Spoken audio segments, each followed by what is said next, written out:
Today we will discuss about the respiration in humans.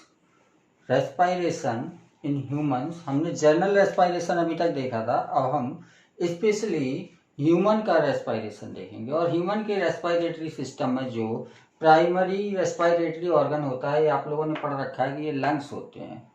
तो lungs, एक pair lungs human के thoracic cavity में present होते हैं। ह्यूमन ब्रीथ करता है एयर को, और इस एयर में प्रेजेंट होती है ऑक्सीजन।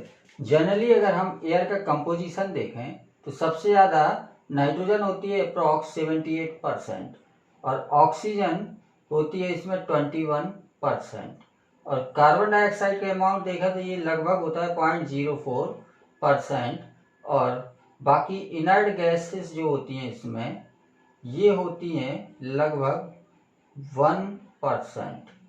तो ये एक रफ परसेंटेज है एयर का, जो एटमॉस्फेयर में एयर प्रेजेंट होती है उसका। तो जब हम एयर को ब्रीथ करते हैं तो ढेर सारी गैसेस अंदर जाती हैं, लेकिन हमें मतलब रहता है केवल ऑक्सीजन से। बाकी सब गैस अंदर जाएंगी और जैसी अंदर जाएंगी वैसे ही बाहर निकल जाएंगी।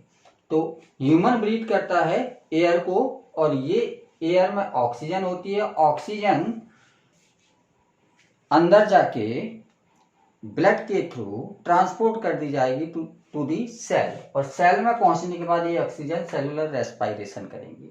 सेलुलर रेस्पिरेशन से एनर्जी लिबरेट होगी, और इसी एनर्जी से हमारी लाइफ प्रोसेसेस चलती हैं। बेसिकली हम जानते हैं कि फूड अगर हम नहीं खाएं, 2-4-6 दिन नहीं खाते हैं तो कोई दिक्कत नहीं होती है, थोड़ी बहुत दिक्कत होती है, हम मरते नहीं है। लेकिन अगर कुछ मिनट्स के लिए हम सांस लेना बंद कर दें तो क्या होगा, हमारी ऑक्सीजन की सप्लाई खत्म हो जाएगी, जिसकी वजह से लाइफ प्रोसेसेस नहीं चल पाएंगे और हम कुछ ही मिनट में मर जाएंगे।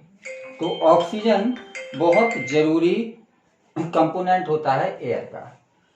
बाई प्रोडक्ट्स जो होते हैं रेस्पिरेशन की, कार्बन डाइऑक्साइड और वाटर होती हैं। जो ऑक्सीजन सेलुलर रेस्पिरेशन में यूज होती है, इसमें ग्लूकोज को बर्न करता है, जिसके बाई प्रोडक्ट के फॉर्म में कार्बन डाइऑक्साइड और वाटर का फॉर्मेशन होता है, और इस प्रोसेस में एनर्जी रिलीज होती है फूड से। तो डेफिनेशन इसकी हो जाएगी, process of releasing energy from food is called respiration.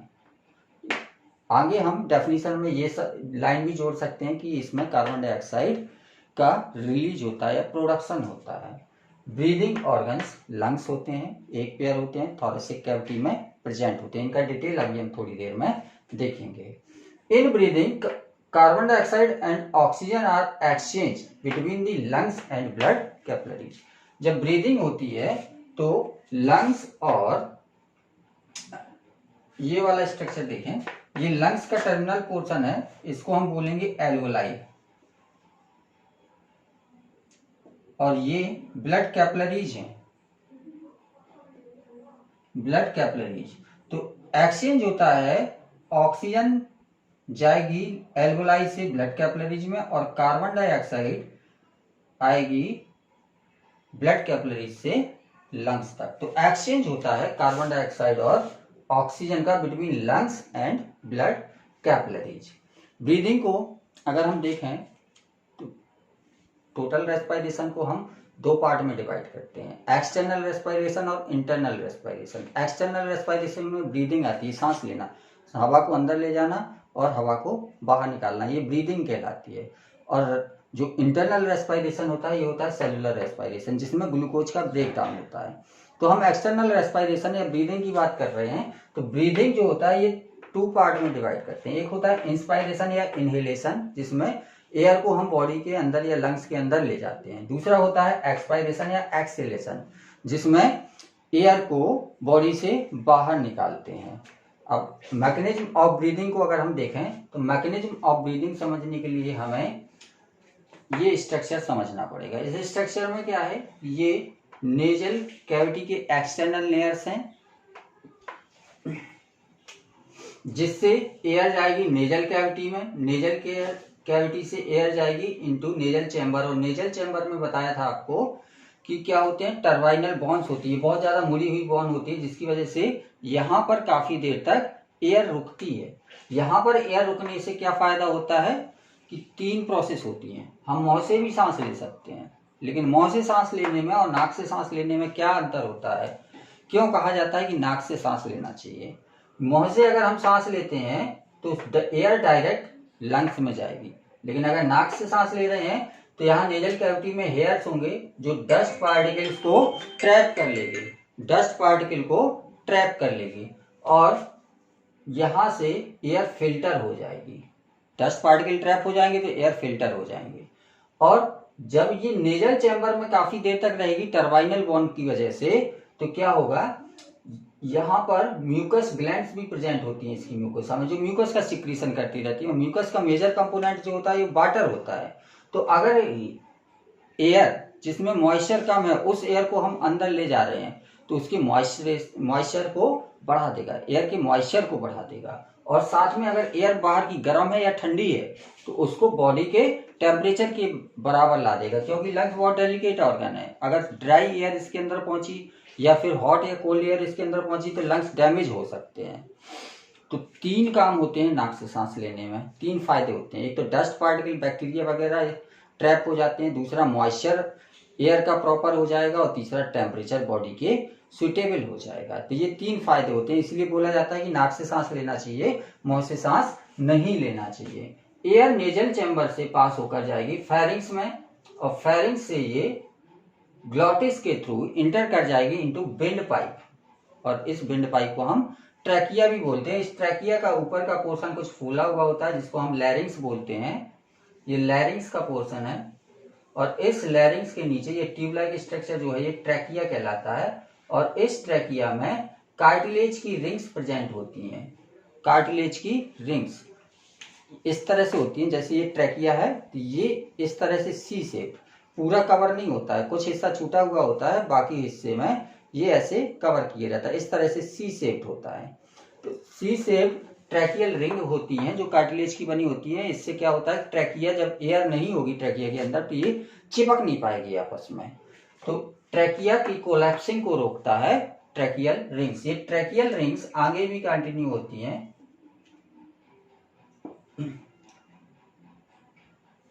Trachea जैसे ही नेक से पास होकर थोरेसिक रीजन में आती है, थोरेसिक रीजन में ये 2 पार्ट में डिवाइड हो जाती है। इनको हम बोलते हैं प्राइमरी ब्रोंकाई, प्राइमरी ब्रोंकाई। और फर्दर डिवीजन होगा इसका, ये बनाएंगे सेकेंडरी ब्रोंकाई। फिर उसके बाद फर्दर और डिवीजन होगा जिससे बनेगी टर्सरी ब्रोंकाई। तो डिवीजन होते चले जाते हैं। इसके बाद और फर्दर डिवीजन होगा, बनेंगे ब्रोंकियोल्स, ब्रोंकियोल्स। तो रेगुलर ब्रांचिंग, फिर ब्रांचिंग की ब्रांचिंग और फिर ब्रांचिंग, फर्दर ब्रांचिंग होती चली जाती हैं और एट लास्ट ये टर्मिनेट करता है इनटू ए सैक लाइक स्ट्रक्चर। और इस सैक लाइक स्ट्रक्चर को हम बोलते हैं एल्वेलाई। और यही एल्वेलाई हमने यहाँ पर बनाया था, एल्वेलाई ऑफ लंग्स। ये टर्मिनल पोर्शन है जो सैक लाइक है और इसमें केवल स्क्वामस एपिथेलियम की पतली सी मेम्ब्रेन होती है, पतली सी मेम्ब्रेन होती है, जिसकी वजह से डिफ्यूजन गैस का आसानी से हो सकता है। तो एल्वेलाई ऑफ लंग्स, पूरे लंग्स में इस तरह की एल्वेलाई भरी रहेंगी। और ये एल्वेलाई कैसी हैं, सैक लाइक हैं, इसलिए पूरा लंग्स कैसा हो जाएगा, स्पंजी होगा, पूरा लंग्स स्पंजी हो जाता है। तो लंग्स स्पंजी होता है ड्यू टू एल्वेलाई। इन्हीं एल्वेलाई से मिलकर ये लंग्स का फॉर्मेशन होता है। 2 लंग्स प्रेजेंट होते हैं ह्यूमन की। अब रेस्पिरेशन की मैकेनिज्म क्या होती है, कैसे हम सांस लेते हैं, कैसे लंग्स के अंदर एयर जाएगी और कब इससे बाहर आएगी। तो इसको हमें समझने के लिए हमें समझना पड़ेगा थोरेसिक केज का स्ट्रक्चर। ये जो स्ट्रक्चर बना है ये है थोरेसिक केज, थोरेसिक केज। इस थोरेसिक केज में,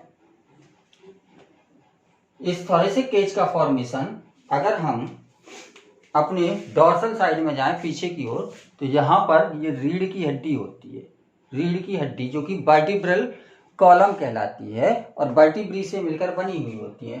तो ये वर्टिब्रल कॉलम है, हमारी रीढ़ की हड्डी है। और अगर हम सामने की ओर देखें यहाँ पर, तो यहाँ पर एक इतने हिस्से में एक बोन होती है जिसको हम बोलते हैं स्टर्नम। तो ये वर्टिब्री है और ये क्या है, स्टर्नम है।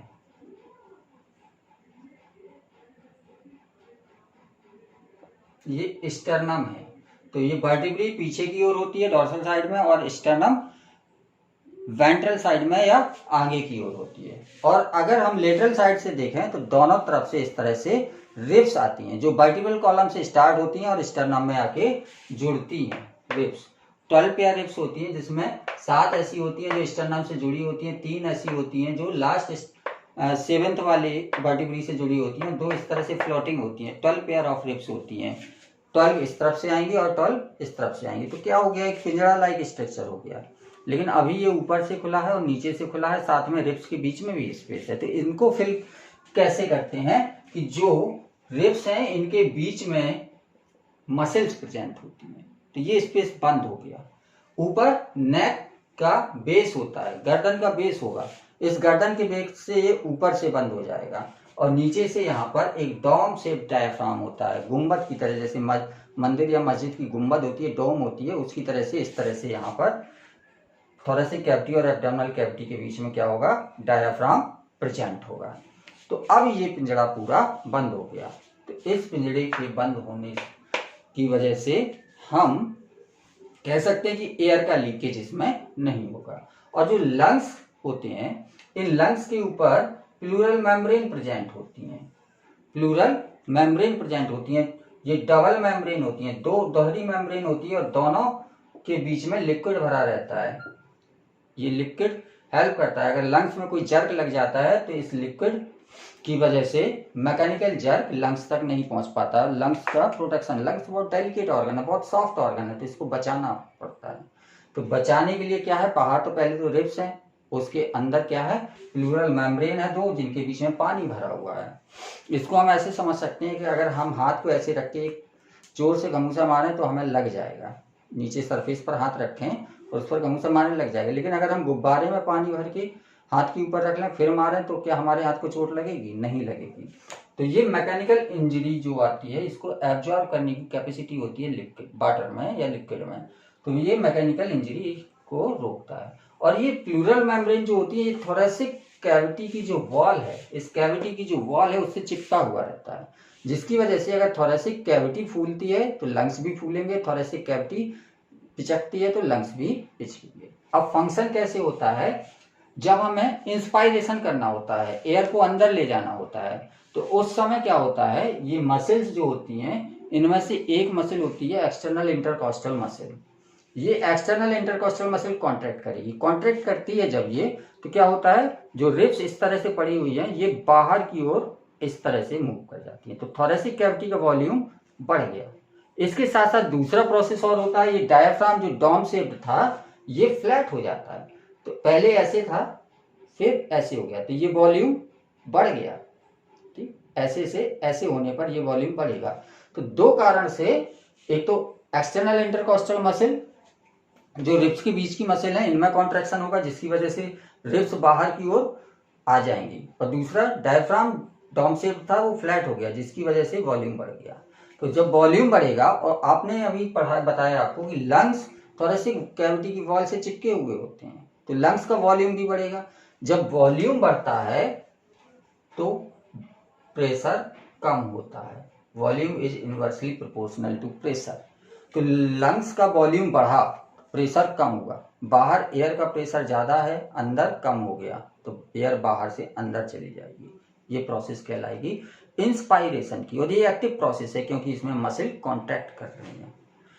एक्सपायरेशन कैसे करते हैं, एक्सपायरेशन ऑटोमेटिक होता है, अपने आप होता है। इंस्पायरेशन में हमें एनर्जी खर्च करनी पड़ी थी, लेकिन एक्सपायरेशन में हमें कोई एनर्जी खर्च नहीं करनी पड़ेगी, वो पैसिव प्रोसेस है। इसको हम कैसे समझते हैं कि यहाँ पर जो मसल कॉन्ट्रैक्ट हुई थी एक्सटर्नल इंटरकॉस्टल मसल, ये रिलैक्स हो गई, रिलैक्स हो जाएंगी तो रिब्स जो होगी वो वापस अपनी जगह पर आ जाएंगी, वॉल्यूम कम हो गया। डायफ्राम जो फ्लैट हो गया था ये कैसा हो जाएगा, डाउन शेप्ड हो जाएगा। दोनों की वजह से क्या होगा, वॉल्यूम कम होगा, वॉल्यूम कम होगा तो प्रेशर ज्यादा हो जाएगा, तो अंदर प्रेशर ज्यादा बाहर प्रेशर कम, एयर बाहर निकल जाएगी। तो इस तरह से इंस्पायरेशन और एक्सपायरेशन की प्रोसेस पूरी होती है। और लंग्स, इंस्पायरेशन में क्या हुआ, एयर लंग्स में चली गई, एल्वोलाई तक पहुंची, और एल्वोलाई के अंदर जो ऑक्सीजन पहुंची, ये एल्वोलाई क्या करेगी, ऑक्सीजन को डिफ्यूज कर देगी। ऑक्सीजन का कंसंट्रेशन यहाँ पर ज्यादा हो गया, ब्लड में कम है, तो ऑक्सीजन को भेज देगी ब्लड कैपिलरीज में। तो ब्लड कैपिलरीज में ऑक्सीजन भेज दी, मतलब ब्लड के साथ ऑक्सीजन मिक्स हो गया, ये हो गया ऑक्सीजनेटेड ब्लड। और ये ऑक्सीजनेटेड ब्लड सर्कुलेटरी सिस्टम के थ्रू ट्रांसपोर्ट हो जाएगा बॉडी के डिफरेंट टिश्यूज तक। अब टिश्यूज में क्या होती हैं, सेल होती हैं, तो यही ऑक्सीजन सेल तक पहुंचेगी। सेल तक पहुंचने के बाद वहां पर सेलुलर रेस्पायरेशन होगा। सेलुलर रेस्पायरेशन में कार्बन डाइऑक्साइड निकलती है, और ये कार्बन डाइऑक्साइड फिर जाके ब्लड में मिक्स हो जाएगी, और ब्लड से ये फिर कहाँ पहुंच जाएगी, लंग्स तक, और लंग्स में फिर डिफ्यूजन होगा, और ब्लड कैपिलरी से एल्वोलाई तक कार्बन डाइऑक्साइड पहुंचेगी। और जब हम एक्सपायरेशन करेंगे तो ये कार्बन डाइऑक्साइड निकल के बाहर आ जाती है। इस तरह से रेस्पायरेशन की या ब्रीदिंग की प्रोसेस कंप्लीट होती है। अब हमें एक्सपेरिमेंटली कैसे प्रूव करेंगे कि इंस्पायरेशन में ऑक्सीजन का अमाउंट कम होता है और एक्सपायरेशन में ज़्यादा कार्बन डाइऑक्साइड प्रेजेंट होता है। इंस्पायरेशन में कार्बन डाइऑक्साइड कम होगी, इंस्पायर्ड एयर में जो एयर हम अंदर ले जा रहे हैं उसमें कार्बन डाइऑक्साइड का परसेंटेज कम होता है 0.04%। लेकिन जब हम एक्सपायरेशन करते हैं, एयर को बाहर निकालते हैं, तब कार्बन डाइऑक्साइड का परसेंटेज जो होता है ये बढ़ जाता है, और इसका अमाउंट हो जाता है लगभग 4.4 4.4%। तो एक्सपायर्ड एयर में कार्बन डाइऑक्साइड ज़्यादा होती है। आपने पढ़ भी रखा है, बाई प्रोडक्ट में कार्बन डाइऑक्साइड निकलता है जिसको हमें बॉडी के बाहर निकालना पड़ता है। ये टॉक्सिक सब्सटेंस है, ज़्यादा एक्यूमुलेट हो गई हमारी बॉडी में तो ये नुकसान करेगी, तो इसको बाहर निकालना पड़ेगा। तो बाहर निकालने में कार्बन डाइऑक्साइड, जो एयर हम बाहर निकालते हैं उसमें कार्बन डाइऑक्साइड का अमाउंट ज़्यादा होता है। इसको हम समझते हैं एक छोटे से एक्सपेरिमेंट से। इसमें क्या करते हैं, दो हम टेस्ट ट्यूब लेते हैं, और दोनों टेस्ट ट्यूब में हम लाइम वाटर को भर लेते हैं। दो टेस्ट ट्यूब ली हमने, और दोनों टेस्ट ट्यूब में हमने लाइम वाटर को फिल कर लिया। ये लाइम वाटर है, इसको हमने फिल कर लिया, ठीक। और इसको हमने इस तरह से ट्यूब से जोड़ देते हैं। ये यहाँ पर दोनों में ट्यूब जोड़ते हैं। एक ट्यूब ऐसी जोड़ेंगे जो इसके अंदर होगी, दूसरी ट्यूब इससे जोड़ेंगे जो बाहर से जाएगी। इसी तरह से जो दूसरी है इसमें भी हम क्या करेंगे, एक ट्यूब ऐसी जोड़ेंगे जो अंदर तक जाएगी, दूसरी ट्यूब ऐसी जो लाइम वाटर से बाहर होगी, और इसको हम बिल्कुल बढ़िया से सील कर देंगे। इसके बाद इन दोनों ट्यूब को हम आपस में एक कॉमन ट्यूब से कनेक्ट कर देंगे। ये हमारा एपरेटस एक तैयार हो गया। अब हम क्या करेंगे कि एक तरफ से इनहेल्ड एयर और एक तरफ से एक्सहेल्ड एयर को पास करेंगे। एक टेस्ट ट्यूब में इनहेल्ड एयर और एक टेस्ट ट्यूब में एक्सहेल्ड एयर के कार्बन डाइऑक्साइड की कंपोजिशन को पता करेंगे। कार्बन डाइऑक्साइड जब लाइम वाटर से मिलती है तो क्या करता है, ये लाइम वाटर को मिल्की कर देता है, लाइम वाटर का कलर मिल्की कर देता है। तो हम पहली जो टेस्ट ट्यूब है, इस टेस्ट ट्यूब में इनहेल्ड एयर का एक्सपेरिमेंट करेंगे। इनहेल्ड एयर जो हम सांस लेते हैं, ठीक। जब हम इस पर मुंह लगा के सांस को खींचेंगे तो क्या होगा, एयर यहाँ से आके इस तरह से इसमें जाएगी, और फिर यहाँ से एयर इस तरह से पास हो जाएगी। तो यहाँ से जो एयर आई इसमें कार्बन डाइऑक्साइड का परसेंटेज कम था, केवल 0.04% था। तो ये हल्का सा स्लाइट मिल्की होगा,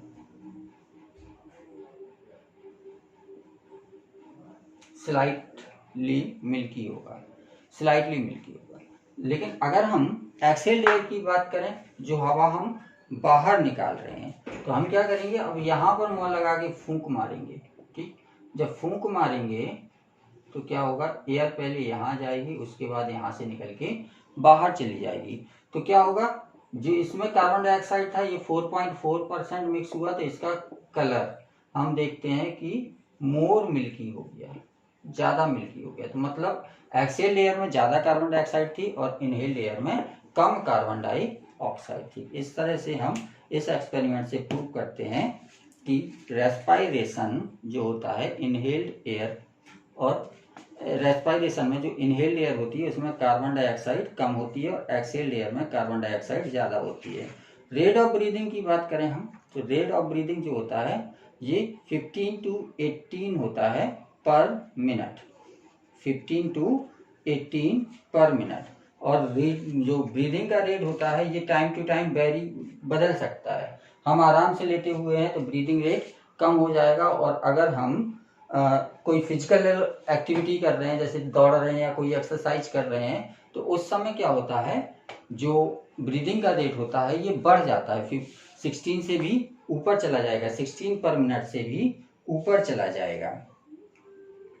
और एक पॉइंट और यहाँ पर हम देखते हैं कि जो हमने यहाँ पर बताया था कि ऑक्सीजन का ट्रांसपोर्ट होती है ब्लड कैपिलरीज के थ्रू, तो जो ऑक्सीजन का ट्रांसपोर्ट होता है ये हीमोग्लोबिन से जुड़कर होता है। ब्लड की आरबीसी की सरफेस पर हीमोग्लोबिन प्रेजेंट होता है, और एक हीमोग्लोबिन में 4 ऑक्सीजन के मॉलिक्यूल मैक्सिमम जोड़ सकते हैं, मैक्सिमम, और जोड़ने के बाद ऑक्सी हीमोग्लोबिन का फॉर्मेशन करते हैं, और इसी ऑक्सी हीमोग्लोबिन के फॉर्म में ये ब्लड के साथ ट्रांसपोर्ट होती रहती है, और जहां पर जरूरत होगी वहां पर ये रिवर्स रिएक्शन कर देगी, ऑक्सी हीमोग्लोबिन और ऑक्सीजन में टूट जाएगा, और ऑक्सीजन वहां पर यूज कर ली जाएगी और कार्बन डाइऑक्साइड वहां पर बाहर निकाल दिया जाएगा। तो हीमोग्लोबिन क्या करता है, कैरियर की तरह वर्क करता है ऑक्सीजन के लिए। और अगर किसी को ब्रीदिंग में प्रॉब्लम है तो उसको हम क्या करते हैं, ऑक्सीजन मास्क देते हैं, या फिर बहुत ही सीरियस पेशेंट है तो उसको हम वेंटिलेटर में रख देते हैं। ऑक्सीजन आपने देखा होगा ना, मरीज से ऑक्सीजन मास्क लगा लेता है, उसको ऑक्सीजन सिलेंडर से जोड़ देते हैं, ऑक्सीजन जाती रहती है उसके अंदर, या फिर वेंटिलेटर में वो मशीनें लगी रहती हैं चारों ओर और चू चू चू चू पी पी पी पी की आवाज़ करती रहती हैं, वो वेंटिलेटर होता है। तो पेशेंट जो नॉर्मल ब्रीदिंग नहीं कर पाता है उसको हम या तो ऑक्सीजन मास्क देते हैं या फिर उसको वेंटिलेटर पर रखते हैं।